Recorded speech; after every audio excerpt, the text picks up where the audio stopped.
नमस्कार बच्चों, स्वागत है एक बार फिर आपका मैथ वाले गुरुजी चैनल पर। बच्चों, sir CV Raman talent search test की तैयारी करने वाले जो भी बच्चे आज एग्ज़ाम देने जाएंगे वो बच्चे इस वीडियो को पूरा देख के ज़रूर जाएंगे। और साथ ही साथ जो बच्चे बिहार एमएमएस की तैयारी कर रहे हैं उनके लिए भी इम्पोर्टेंट वीडियो है, तो वीडियो को अंत तक पूरा ज़रूर देखेंगे बच्चों। इसमें से क्वेश्चन कोई ना कोई ज़रूर मिलेगा, ठीक है। तो चलिए आज का ये क्लास शुरू करते हैं।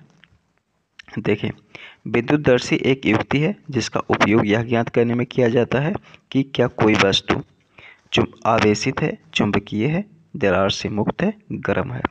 तो विद्युतदर्शी का उपयोग किया जाता है कि यह पता करने की कोई वस्तु आवेशित है कि नहीं है, अर्थात ए वाला सही हो जाएगा। दूसरा नंबर में देखिए, एक वस्तु से दूसरी वस्तु पर विद्युत आवेश को हस्तांतरित करना है। इसके लिए दोनों वस्तुओं को संयोजित किया जाना चाहिए। सूती धागे से, प्लास्टिक की डोरी से, तांबे के तार से, रबर के छल्ले से। तो इसमें तांबे के तार से करेंगे तभी होगा, ठीक है। तो ये हो जाएगा। पृथ्वी की प्लेटों की गति के कारण उत्पन्न हो सकता है चक्रवात, तड़ित भूकंप, तड़ित झंझा। तो यहाँ पर सही ऑप्शन है भूकंप उत्पन्न हो सकता है बच्चों, ठीक है। तो ये सी वाला ऑप्शन सही हो जाएगा। जब दो आवेशित वस्तुएं एक दूसरे के समीप लाई जाती हैं तो वह एक दूसरे को आकर्षित कर सकती हैं, प्रतिकर्षित कर सकती हैं, आकर्षित या प्रतिकर्षित कर सकती हैं, जो इस बात पर निर्भर करेगा कि उन पर किस प्रकार का आवेश है। किसी प्रकार प्रभावित नहीं करती। तो इसमें बच्चों सी वाला ऑप्शन सही हो जाएगा। वो आकर्षित या प्रतिकर्षित करती हैं, इस बात पर निर्भर होता है कि किस प्रकार का आवेश है, कि वस्तु पर किस प्रकार का आवेश है, ठीक है। तो इसमें भी सी वाला सही है। आगे देखिए, निम्नलिखित में से किसके कारण सुनामी नहीं आती? किसके कारण सुनामी नहीं आती है, ये चीज़ बताना है। तो यहाँ पर ऑप्शन में दिया गया है, समुद्र के अंदर एक बड़ा नाभिकीय विस्फोट, भूकंप, ज्वालामुखी उद्भेदन, तड़ित। तो बच्चों तड़ित के द्वारा सुनामी नहीं आ सकती है, अर्थात डी वाला ऑप्शन सही हो जाएगा, ठीक है। आगे देखिए, भूकंप के लिए उत्तरदायी पृथ्वी की प्लेटें पाई जाती हैं भूपर्पटी में, पृथ्वी के प्रवार में, पृथ्वी के आंतरिक क्रोड में, पृथ्वी की बाह्य क्रोड में। भूकंप के लिए उत्तरदायी पृथ्वी की प्लेटें पाई जाती हैं। तो इसका सही ऑप्शन है, यह है बच्चों भूपर्पटी में। तो ये पहला ऑप्शन सही हो जाएगा।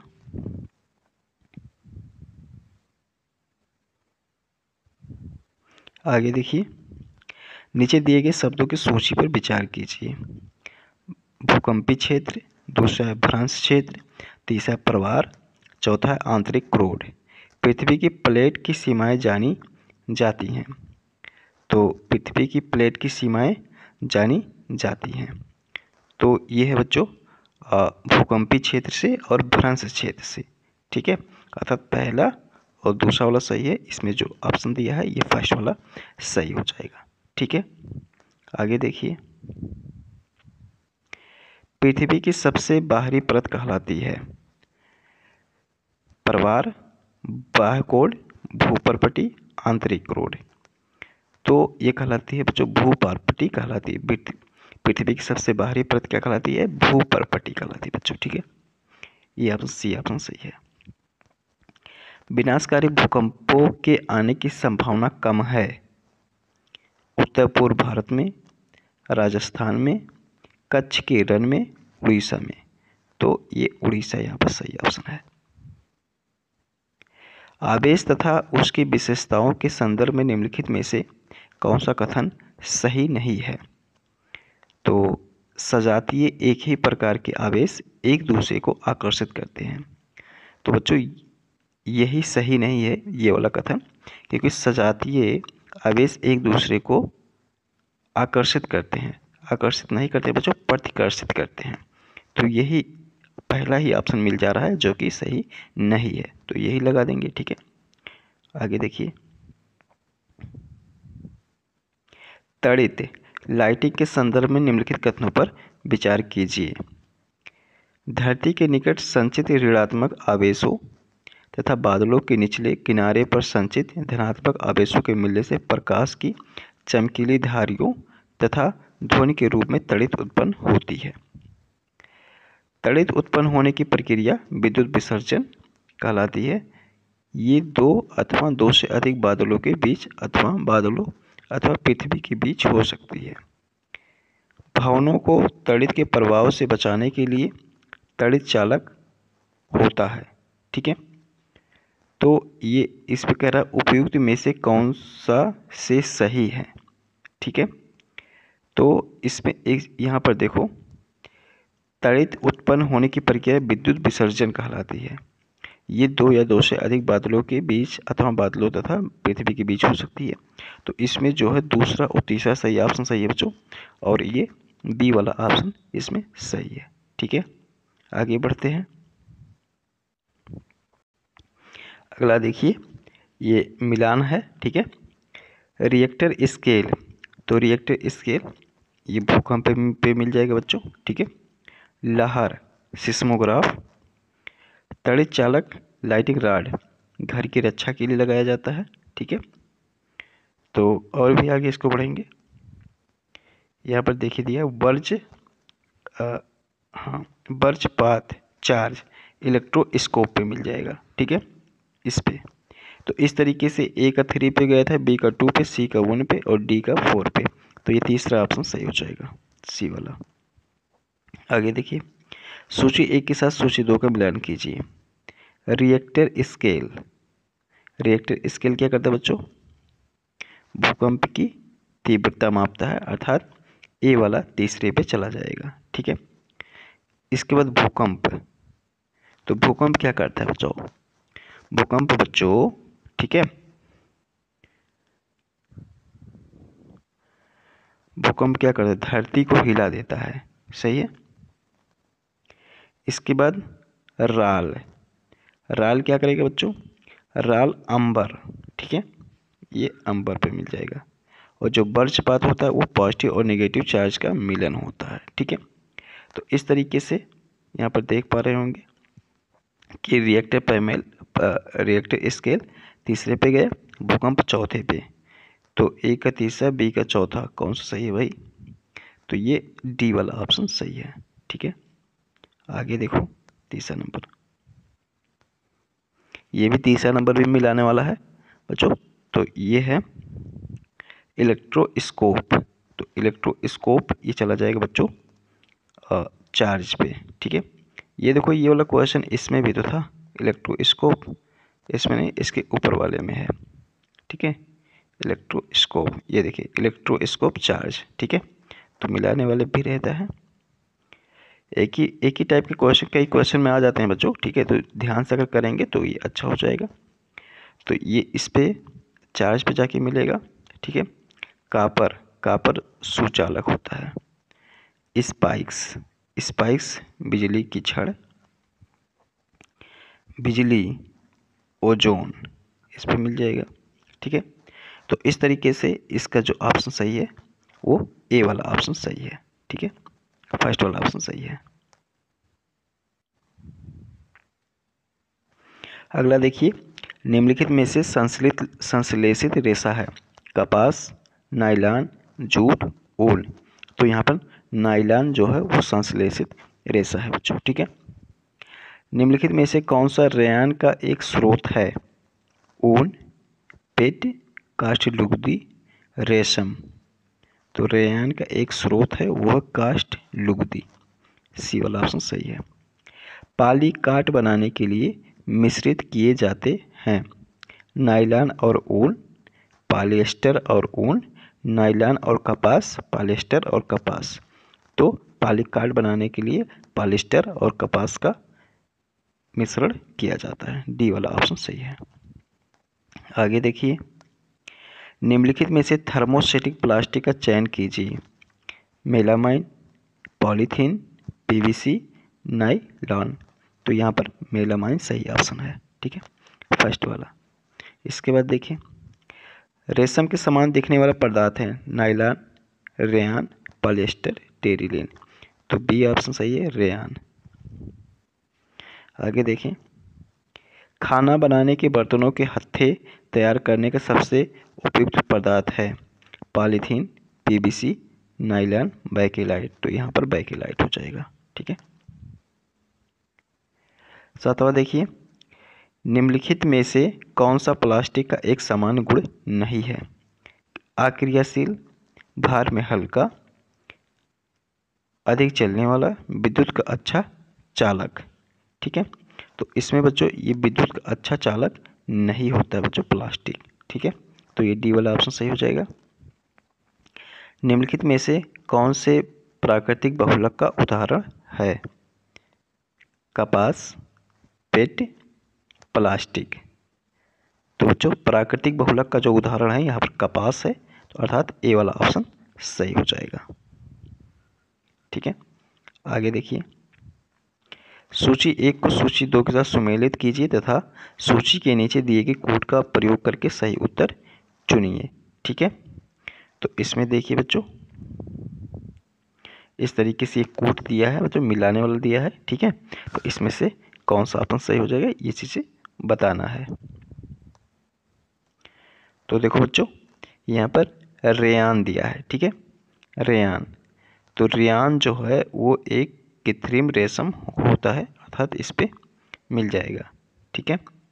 तो अगर देखें तो एक और दूसरे पे कौन सा ऑप्शन जा रहा है, वैसे एक से ही मिल सकता है। तो एक और दूसरे पे यहाँ पर देख सकते हो बच्चों, पहला वाला ऑप्शन दिख रहा है ना, ये देखो। ठीक है। तो इस तरीके से हम फर्स्ट वाला ऑप्शन ही बता सकते हैं कि सही है। ठीक है। तो इस तरीके से यहाँ पे मिला सकते हैं, जैसे बी का पहले पे जा रहा है, सी का तीसरे पे जा रहा है। ठीक है।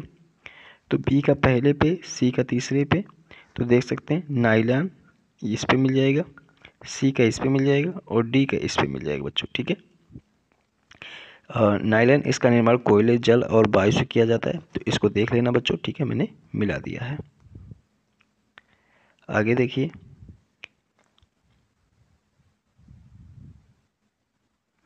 आग बुझाने वाले कर्मचारियों के परिधानों पर एक परत चढ़ी होती है जो उसे अग्निरोधक बनाती है। यह परत निम्नलिखित में से होती है। तो यह परत बच्चों मेलामाइन की होती है। ठीक है। 10 का ए वाला सही हो जाएगा। फिर मिलाने के लिए दे दिया गया है कॉलम 1 और कॉलम बी में कुछ शब्द दिए गए जिसको मिलाना है।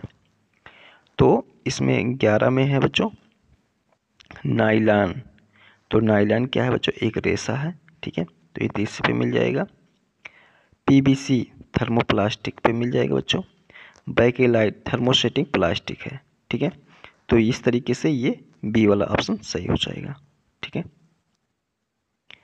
आगे देखिए, निम्नलिखित में से कौन सा संश्लेषित पदार्थों का समूह है? नायलॉन, टेरिलीन, ऊन, कपास, पॉलीकाट, रेयान, पीवीसी, पॉलीथीन, बैकेलाइट और डी में है एक्रिलिक, रेशम, ऊन। तो ये तीसरा जो ऑप्शन सही है बच्चों, ये सी वाला। इसमें देखो पीवीसी, पॉलीथीन, बैकेलाइट ये सभी संश्लेषित पदार्थों का समूह है। आगे देखो, पदार्थ जो सामान्यतः रसोई घर में काम आने वाले जार बनाने के काम आता है।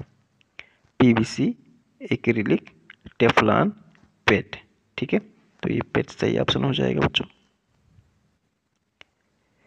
कपास एक प्राकृतिक बहुलक है। इसका रासायनिक नाम है तो सेलुलोज, नायलॉन, रेयान, रेशम।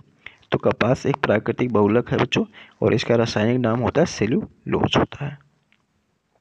आगे देखिए, सूची निम्नलिखित सूची में से उन वस्तुओं का चयन कीजिए जो जैव निम्नीकरण है। ठीक है। जो जैव निम्नीकरण है ये चीज़ें हमें बताना है। तो देखो यहाँ पर कागज भी जैव निम्नीकरण है। ऊनी कपड़े ये भी जैव निम्नीकरण है। लकड़ी ये भी है। ठीक है। उसके एल्युमिनियम का डिब्बा, प्लास्टिक की थैली, सब्जियों के छिलके, ये इसका मतलब ए, बी, सी और एफ। तो ये ए वाला ऑप्शन सही हो जाएगा, ए, बी, सी, एफ हो जाएगा। ठीक है, सही ऑप्शन हो जाएगा। सूची 1 का सूची 2 के साथ मिलान कीजिए, फिर वही इसी प्रकार से क्वेश्चन दे दिया गया है। ठीक है। तो देखो नायलॉन। तो नायलॉन से क्या बनाया जाता है बच्चों? पैरासूट बनाया जाता है। ठीक है। पेट, पेट पॉलिएस्टर हो जाएगा। रेयान, रेयान क्या है बच्चों? कृत्रिम रेशम है। ठीक है। और थर्मोप्लास्टिक क्या हो जाएगा? बिजली के स्विच बनाने में। तो इस तरीके से बच्चों ए का दूसरे पे, और बी का तीसरे पे, सी का चौथे पे, और डी का पहले पे। तो इस तरीके से ये फर्स्ट वाला ऑप्शन ही सही दिख रहा है। सही कथन का चयन करो। टेरी वूल कपड़ा टेरिलिन और ऊन को मिश्रित करके बनाया जाता है। सही कथन का चयन करना है। संश्लेषित रेशे गर्म करने पर पिघलते नहीं हैं। रसोई घर में काम करते समय संश्लेषित कपड़े पहनना खतरनाक होता है। अधिकांश प्लास्टिक जैव निम्नीकरणीय होते हैं। तो इसमें बच्चों जो है जो तीसरा ऑप्शन है, इसमें देखो रसोई घर में काम करते समय संश्लेषित कपड़े पहनना खतरनाक होता है। तो इसमें तीसरा ऑप्शन जो है बच्चों उसको देखिए, रसोई घर में काम करते समय संश्लेषित कपड़े पहनना खतरनाक होता है। ठीक है। तो ये बच्चों सही है एकदम। ठीक है। तो ये कथन सही है, अर्थात ये तीसरे का सी का तीसरा वाला सही हो जाएगा। ठीक है बच्चों। अगला देखो, कौन सा एक ताप दृढ़ प्लास्टिक है? Polythene, melamine, PVC, nylon. तो ये बच्चों मेलेमाइन जो है वो दृढ़ प्लास्टिक है। बी वाला ऑप्शन सही है। अगला देखिए, निम्नलिखित में से थर्मोसेटिंग प्लास्टिक कौन सी है? तो थर्मोसेटिंग प्लास्टिक बच्चों यहाँ पर रबड़ है। ठीक है। सी वाला ऑप्शन सही है। आगे देखिए, निम्नलिखित समूहों में से किसमें केवल संश्लेषित पदार्थ है? तो फिर उसी प्रकार से क्वेश्चन आ गया। तो ये इसका सी वाला ऑप्शन सही हो जाएगा। देखने में सिल्क रेशम जैसा पदार्थ, वस्त्र पदार्थ परंतु सिल्क नहीं, यह कहलाता है। तो यह कहलाता है बच्चों रेयान कहलाता है। ठीक है। रेशम के तरीके से दिखेगा लेकिन वो क्या है? रेशम नहीं होता, तो वो रेयान होता है। निम्नलिखित में से कौन एक जैव निम्नीकरण है? तो जैव निम्नीकरण यहाँ पर कागज है बच्चों। ठीक है। डी वाला ऑप्शन सही हो जाएगा। आगे देखिए, कौन से रेशे को समूह में केवल प्राकृतिक रेशे हैं? तो कपास, रेशम, ऊन। तो 23 का बी वाले में बच्चों केवल प्राकृतिक रेशे हैं। आगे देखिए,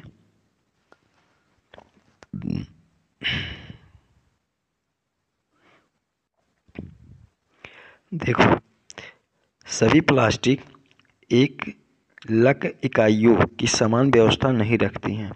सही है। मेलेमाइन आग प्रतिरोधी है एवं अन्य प्लास्टिक से अच्छा ऊष्मा सहन कर सकता है। ये भी सही है। क्रॉस लिंक्ड एकलक मुक्त प्लास्टिक के उपयोग सीमित है। तो ये भी सही है। तो इसमें कह रहे थे कौन से कथन सत्य है? तो इस तीनों कथन सत्य है यहाँ पर। तो इसका मतलब ये सी वाला ऑप्शन सही हो जाएगा। ठीक है।